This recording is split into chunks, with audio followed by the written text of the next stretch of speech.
Okay, so with employee benefits, these are value-added options. Okay, value-added means they are worth money that employers may choose to offer employees. So basically, let's say there's two jobs, and one pays $20,000 a year but offers no benefits, and the other pays $15,000 a year but pays for your medical and your dental and your vision and gives you a retirement plan and stuff. The benefits value may make up for the $5,000 difference in salary. Because if you were to pay for all those things out of pocket, it would probably cost more than $5,000. So these are value-added options, means that they are worth money, and you can kind of consider them as part of your salary or your earnings when you're making decisions about which employment to accept. They are not required. So the employers may choose to offer them to employees. These include health, life, dental, vision, or short or long-term disability. Now this could be employee only or families. Okay, and that's up to, again, the employer.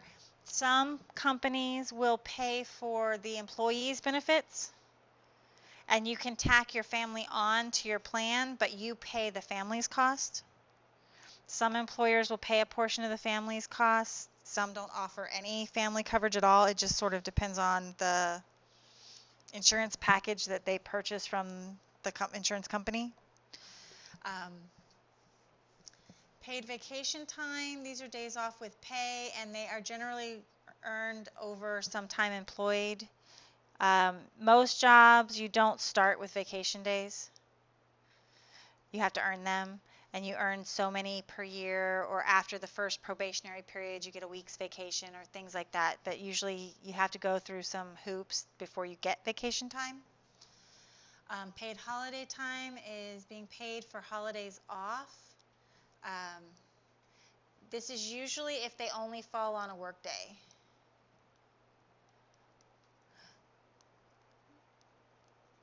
So like if the 4th of July falls on a Monday and that's the day you normally work and they close and you get the day off, they might pay you for that. But if it falls on a Sunday and that's not a day you normally work, you're not going to get paid for it.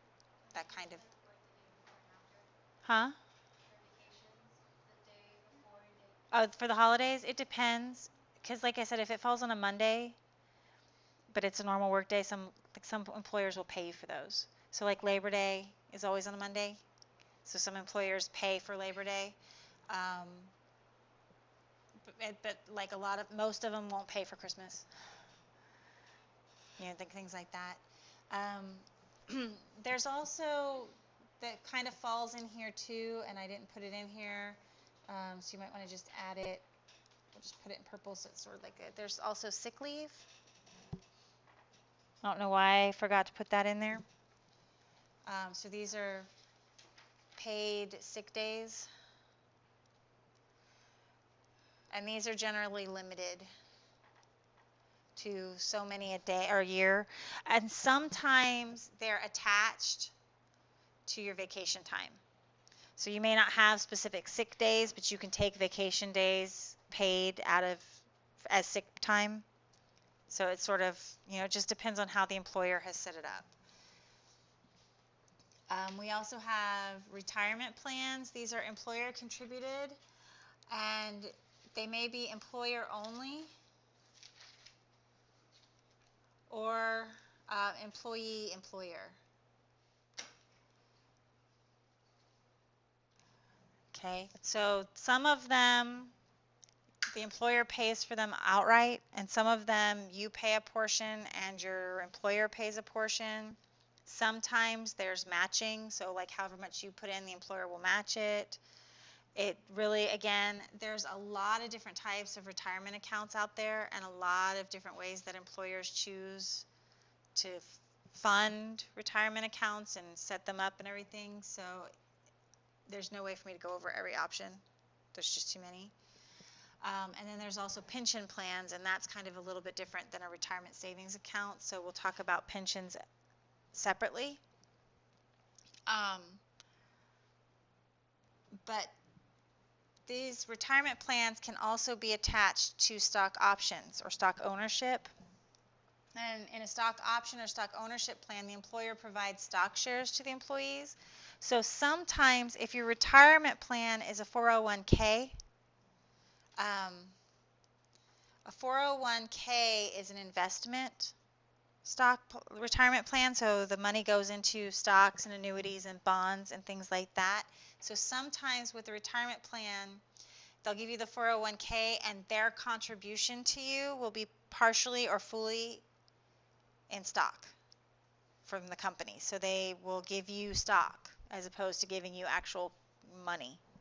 But the stock is worth money, so So that's why they give like CEOs like stock options. they give them like an incentive To do well.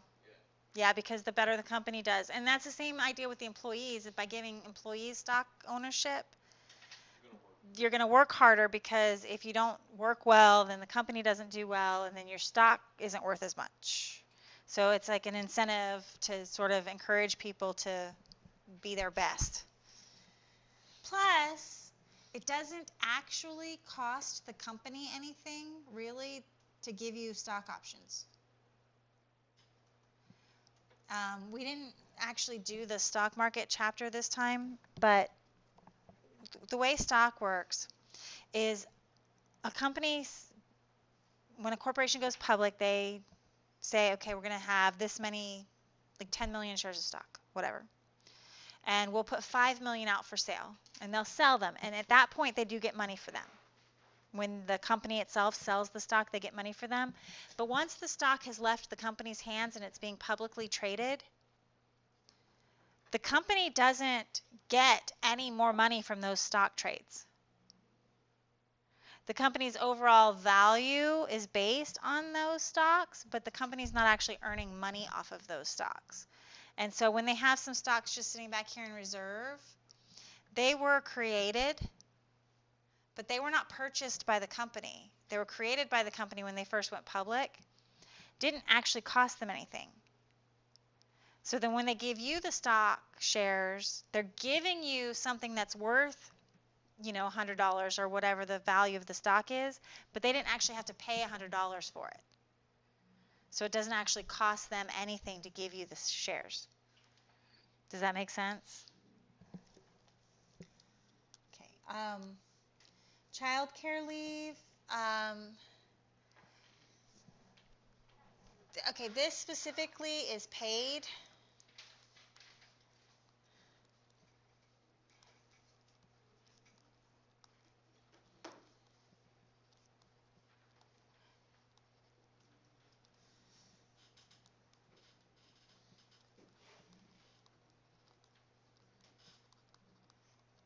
Usually with regards to, okay, paid time off though. Now, legally, there's a law um, called the Family Medical Leave Act that you are allowed 12 weeks of unpaid leave to care for an ill family member or because you had a baby or something, or because you yourself are injured, and they cannot get rid of you. They can't fire you.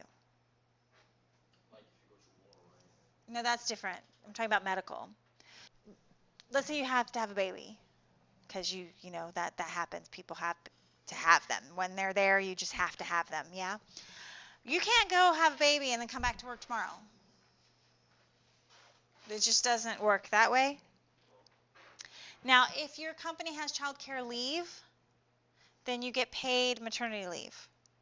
But if your company does not have child care leave as one of their benefit packages, you are still allowed to take 12 weeks unpaid. They cannot fire you. Okay? If you're in a car accident and you're laid up in the hospital, they cannot fire you. If your kid is in a car accident and you need to go sit in the hospital with your kid and take care of your kid, they cannot fire you because you're protected under the Family Medical Leave Act. But that doesn't mean they have to pay you. This is where you're getting paid. So this is actually a benefit provided by the company. So there's a difference there. And then the length of time will vary based on the company, you know, because it's a benefit to you. Now, even if they have child care leave, you're still entitled, let's say they offer 2 weeks of child care leave, you're still entitled to the other 10 weeks under the Family Medical Leave Act. You just don't get paid for it.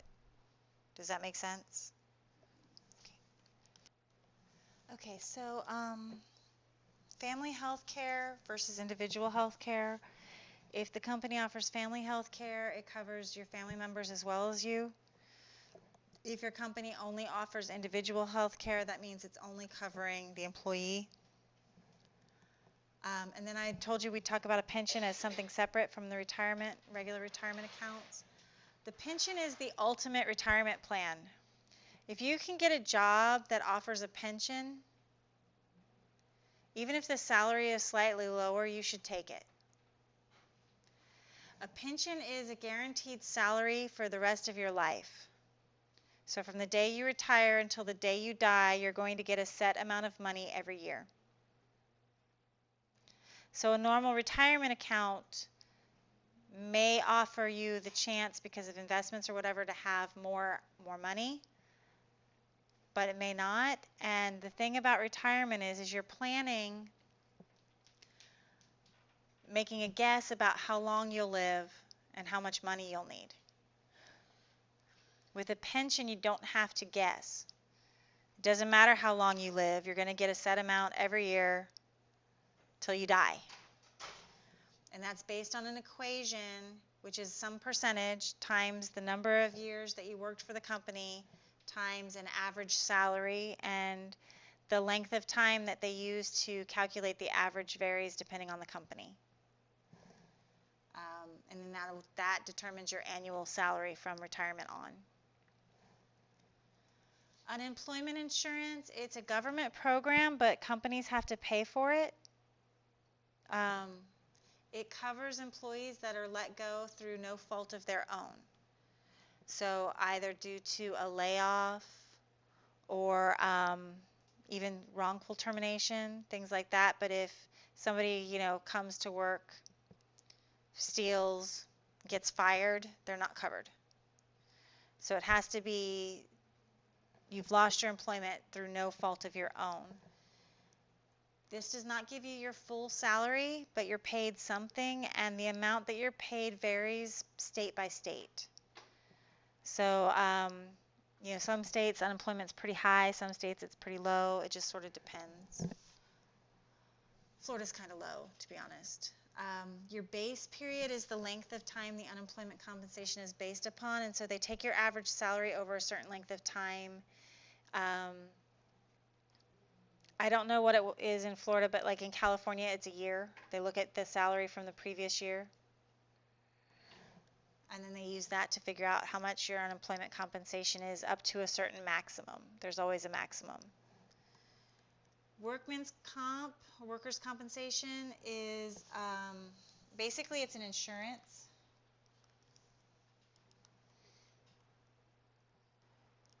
And it is required for businesses of a certain size to carry workman's comp insurance. Workman's comp covers employees that are injured on the job. So if you get hurt on the job, you go to the hospital or to the doctor or whatever, and all your medical's covered. Small businesses under a certain number of employees are not required to carry workman's comp, and I don't know the current number on that. I think it used to be 10, but I think it's changed. Okay, let's do an example problem. Alan works for a printing company, and it has been a little over 4 years since he was hired, and he's making $54,080 a year, and he was told that he had 5 days of paid vacation time when he's hired. So he got 5 automatically. For each year that he worked for the company, he gained another 2 days to a maximum of 20 days. So we want to figure out how many days does he have now at the end of his 4 years of employment, and how much money is that worth, the paid vacation time. And this is something that you kind of might want to figure out, because remember I was saying you want to look at the benefits versus the salary and weigh if you're like considering 2 different jobs. Paid vacation is one of those benefits that you can figure out how much it's worth, and that gets added to salary basically because that's time you're not actually working that you're being paid for. So, okay, it's been 4 years. He's going to get 2 days per year. Okay, so, and he started out with 5. So he now has 13 days of vacation. Okay, and we want to figure out how much is that 13 days worth. The next thing we're going to do is we're going to take his salary and divide it by the 365, sorry. He works 52 weeks a year, 5 days a week. So we need to divide it by that number because, right, we're not working 7 days a week. So 52 times 5 is 260, so that's, divide that by 260, and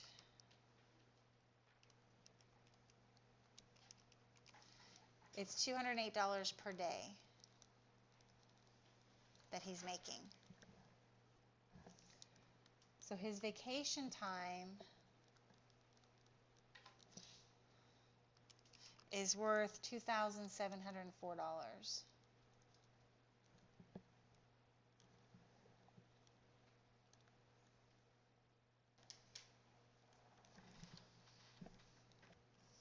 All right, Frida's employer offers her family health care. She has to contribute 12% of the cost, and the employer covers the rest.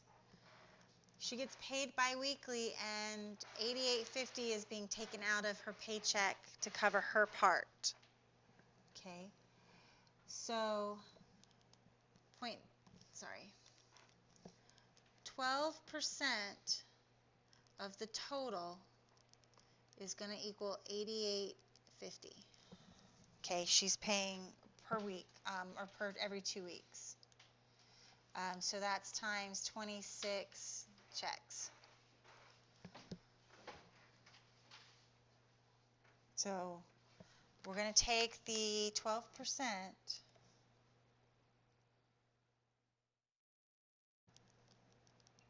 turn it into a decimal. The total is unknown. And then $88.50 times the 26 paychecks that she gets means that she's paying $23.01 per year. Okay. Divide both sides by 0.12.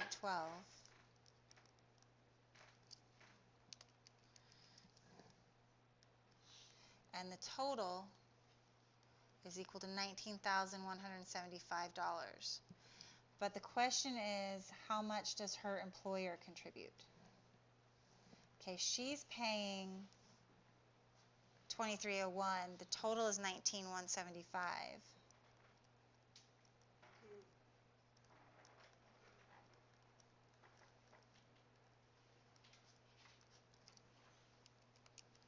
So her employer is paying $16,874 for her insurance.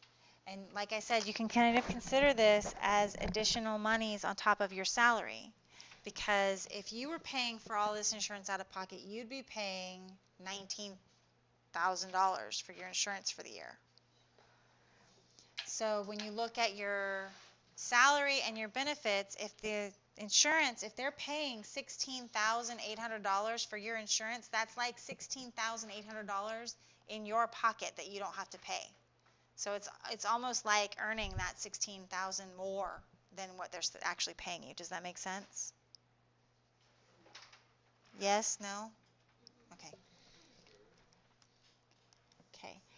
Marina works at a performing arts center. Performing Arts Center, actually. I was wrong. It's not a performing arts. It's a performing arts. What's that? That's this. Yeah, what's that? Yeah, my typos. Okay, her employer offers a pension. Okay. And it's an employer without no. Okay, she gets a pension, and here's the formula. They receive 1.5% of their average salary for 5 years for every year worked. Okay, so that's going to be 1.5% times average times number of years. Okay, that's how they calculate her pension. So her salaries for 5 years are here. So first we're going to figure out the average. Not with that pen. So that's 88,900 plus 92,200 plus 96,000 plus 98,000 plus 102,000, and then divide the whole thing by 5.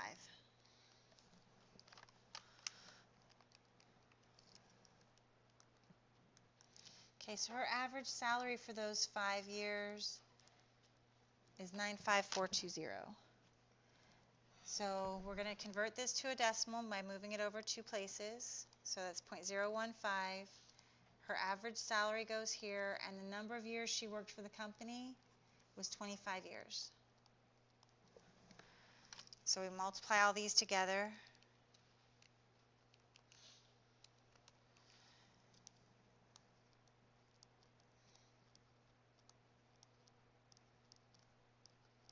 And her pension is going to pay her $35,782.50 per year. When she retires, yeah, after she retires. Now, again, and this is until she dies. That's what the good thing about a pension is. And if you think about it, let's say she retires at 65. Okay, you could live to 90 plus. I mean, my great grandmother was 99 when she passed away. So we'll just say 90. So 90 minus 65, she's going to live another 25 years, and she's going to get $35,782.50 per year. That's $894,000 that her pension is going to pay her. An equivalent retirement account would have to have, we're talking about almost $900,000 in it. And what if you did save $900,000, but you don't live to be 90? You live to be 95. The potential for the money to run out is kind of high on a regular retirement account. So like I said, if you have... Okay. Unemployment compensation. Like I said, different states calculate unemployment differently, and then they have different maximums, and it's all over the place because it's federally mandated, state run. So it's all over the place. But in Reese's state, they do 60% of the 26-week average for the 2 highest quarters. Okay, now a quarter is 3 months, right? Okay, 3 months, if you actually break it up, it ends up, when you get 2 quarters, it ends up being 26 weeks because it's half a year. 6 months, half a year, 26 weeks, right? So they take the 2 quarters, okay, and they average the weekly salary of the 2 quarters. So they divide it by 26 weeks.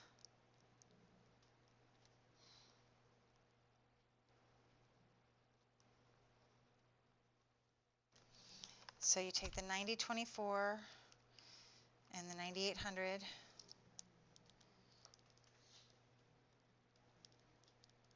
and divide it by 26, and you get $724 a week average.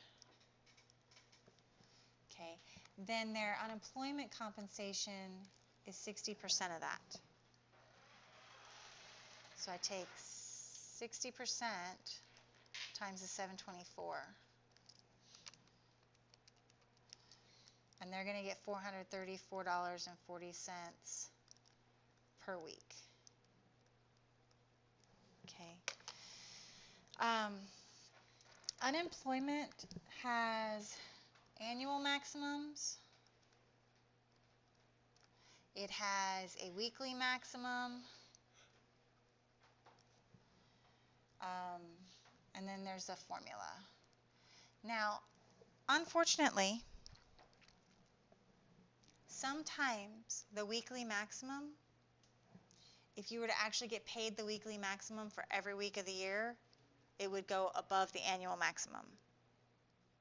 So that's something, if you actually end up having to ever go on unemployment, you want to look at both of these, because you need to know if you're getting the weekly maximum, how long that's going to last, because you need to pace it out and know when you'd absolutely have to have a job by, kind of thing.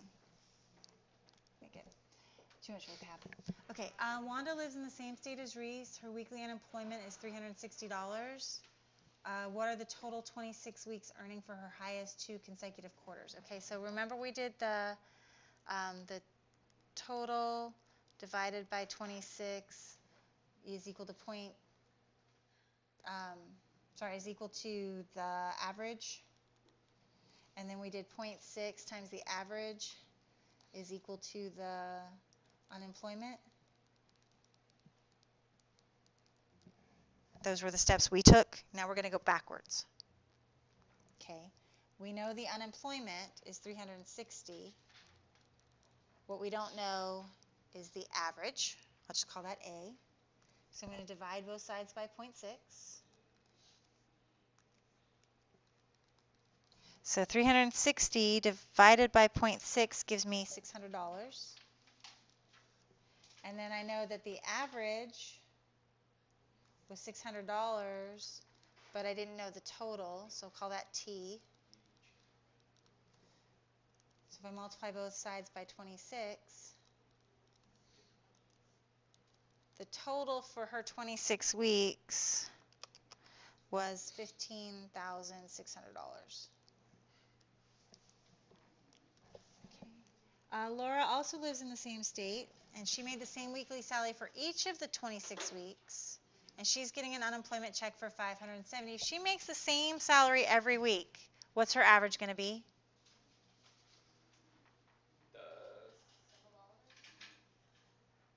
Okay. The average is going to be the same thing. The average would be the same thing. If you take fives and you just add up a bunch of them, and then you divide by how many you added, it's going to give you 5, right? Yes. So if she's making the same weekly salary every week, her average equals her weekly salary. Okay, so we can take her unemployment compensation, 0.6 times her salary would give us 570. So divide by 0.6.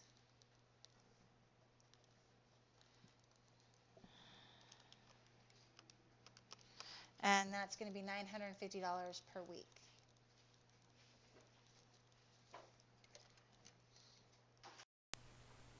Okay.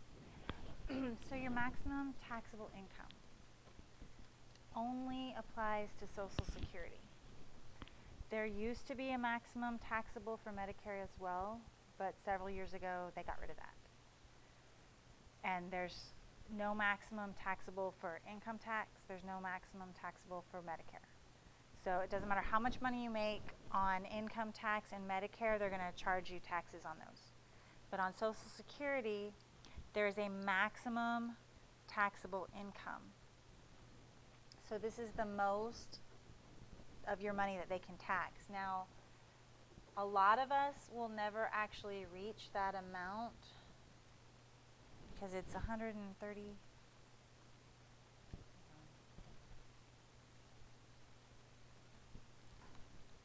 Okay, so it's $117,000 as the current max for 2014. Okay, so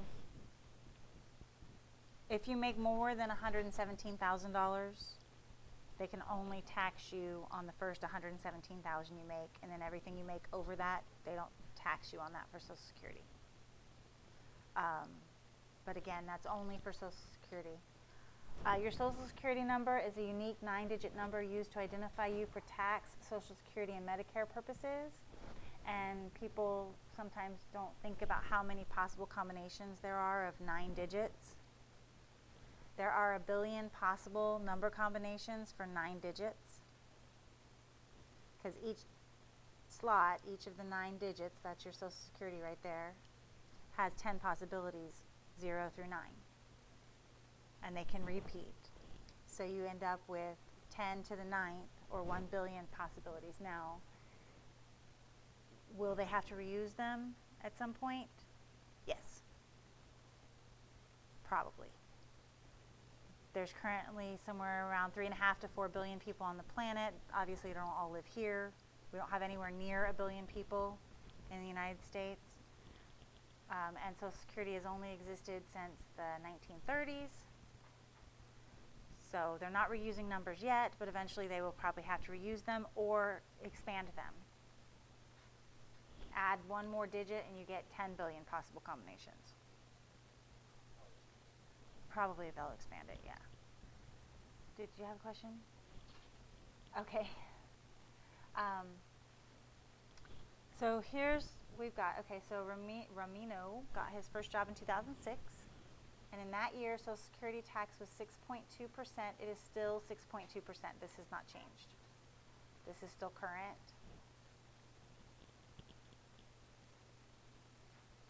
So 6.2% of your income up to $94,200. So in 2006, anything you made over $94,200 was not taxed for Social Security. Medicare tax was 1.45%. Medicare tax doesn't have a maximum, and it hasn't had a maximum for many, many years, so it's the full amount on that. So if he earned $73,210, how much did he pay for Social Security and Medicare? Well, his total income is less than the maximum. So he's going to be taxed on all of his income. So he's going to be taxed 6.2% for Social Security and 1.45% for Medicare.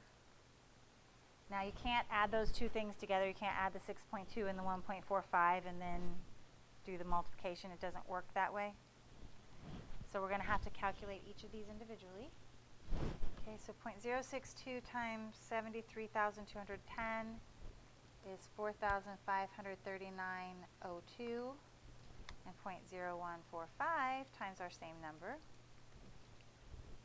is 1,061.55.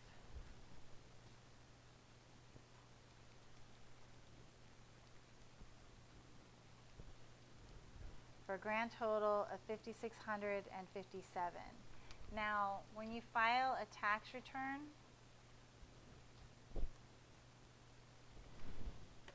if you're getting a tax return, you're getting a tax return of income taxes. Social Security and Medicare are not ever returned to you. Well, sort of.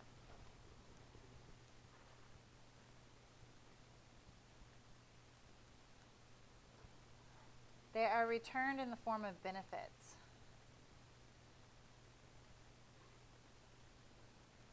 You pay into Social Security so that when you retire later, you get that money back. Or if you become disabled, you get that money back. You pay into Medicare so that when you retire or become disabled, you have medical coverage. So you do get that money back in a different way. You just don't get it back like through a tax return. You can see that in 1988, Social Security tax was actually higher than it is now. This is why in the 1990s there was a surplus of Social Security, which was used to balance the budget. That happened there. But back in the 1980s, Social Security percentage was higher to maximum income of $45,000. If Grace paid or earned $51,000, so she's over the max. So she'll only pay on $45,000 of her income.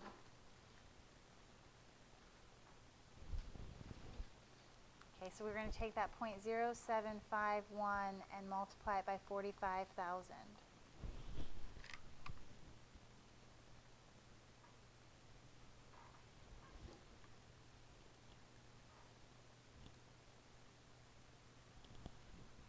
that's how much Social Security she pays.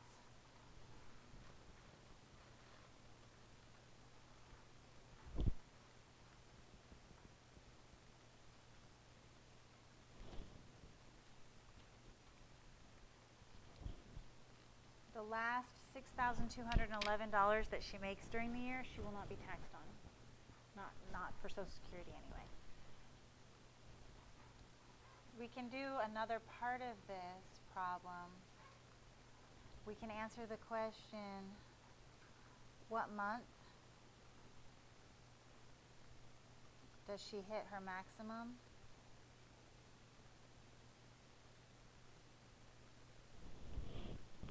Okay. If she made $51,211, we divide that by 12 to find out how much she makes per month. And she's going to make $4,267.58 per month. Okay.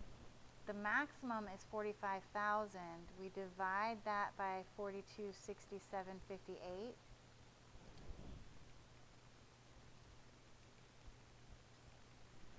And we get 10.5. So she hits maximum in November.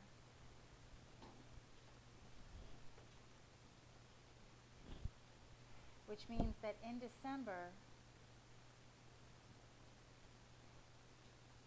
she pays $0 in Social Security.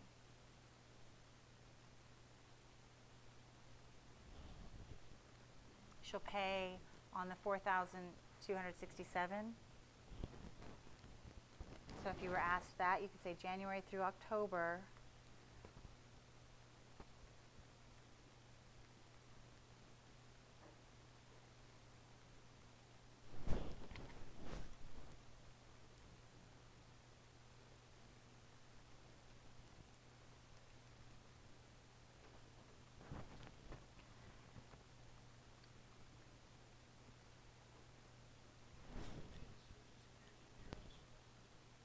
If you're, yes, I believe so, yeah. There are some fields and some jobs where you don't pay into Social Security. It's about 90 to 95% of the population pays into Social Security. The self-employed choose whether or not they're going to pay in. It's recommended though. Certain states, the pension plan for teachers prohibits them from also participating in Social Security. So for example, if you're a teacher in California, you don't pay into Social Security. You pay into the California pension for teachers. And possibly the military, but I'm pretty sure the military does pay in. They do, but it's a different pension plan. So I believe, I'm not 100% certain on that. Having not been in the military, I don't really know enough about that. But I know certain jobs do exempt you from Social Security, but I don't think the military is one of them. Okay, so here's how it works. So I'm just going to add another page here. Okay, so let's say I get a job when I'm 16. And I work until I'm like 27 at a job that pays Social Security.